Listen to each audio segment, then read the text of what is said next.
Welcome to another one of Inside Lane's vlogs, and firstly apologies for the retina burning brightness of this yellow hoodie. For those of you who've gone blind, I'm afraid it's too late for you, but sorry anyway. So, another really busy week. We've got that run into Christmas now, and it's trying to get everything done before the 25th of December is the game, basically.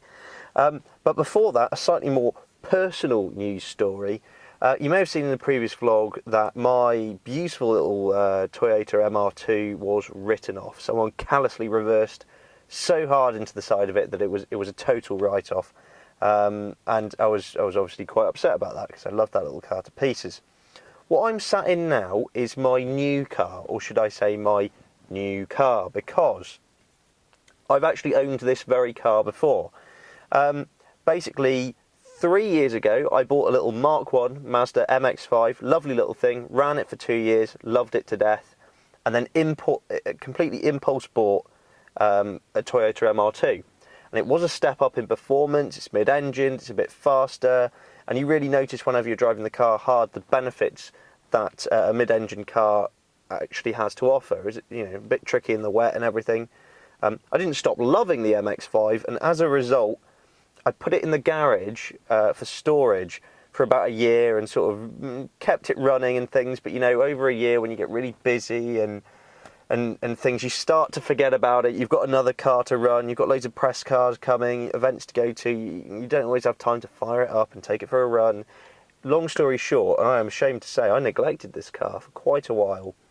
And so whenever I was thinking about what car was going to replace my Toyota MR2, I sat there thinking, what advice would I give to someone in my position? I don't want to spend lots of money. I don't drive my own car very much, just at weekends usually. So it's a car that I want to enjoy. It's got to not cost very much to run because I don't use it enough to justify higher running costs on insurance and things like that. And I'm not that old, so I'm not quite done with having fun in a sports car yet. So I would advise to somebody an MR2 or an MX5. They tick all of the boxes. So I started looking at new MR2s, decided that I'd just compare it to my old one, which was just so perfect that it's going to be hard pushed to find one in as good a condition as that one. And I thought, well, what about MX5s? Looked through the various generations. Mark 1s have always been my favourites. And I thought, hang on, this is stupid. This is just ridiculous for someone who already owns a car like this to go and buy one. Anyway, so I decided to put my MX-5 back on the road, but unfortunately it was in a bit of a sorry state. It had some welding done. I kept the MOT and things up on it. It had some welding done because I left it outside through some terrible weather, unfortunately.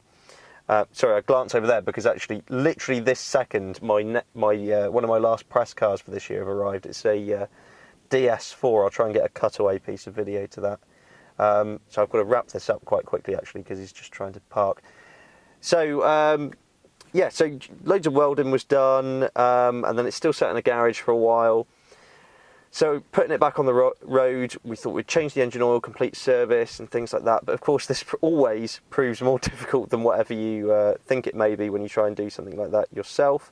Engine oil came out fine. Gearbox oil, however, terrible. And my mate came up with this fantastic Frankenstein concoction, because we didn't actually have like a pump to pump the oil in.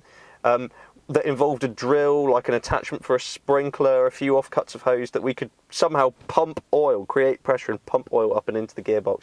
It's a mad looking thing, but I have to say it totally worked. Fresh lot of gearbox oil into the MX-5. I'll probably do a video on this car at some point, maybe early next year, of why I really like the Mark 1 car.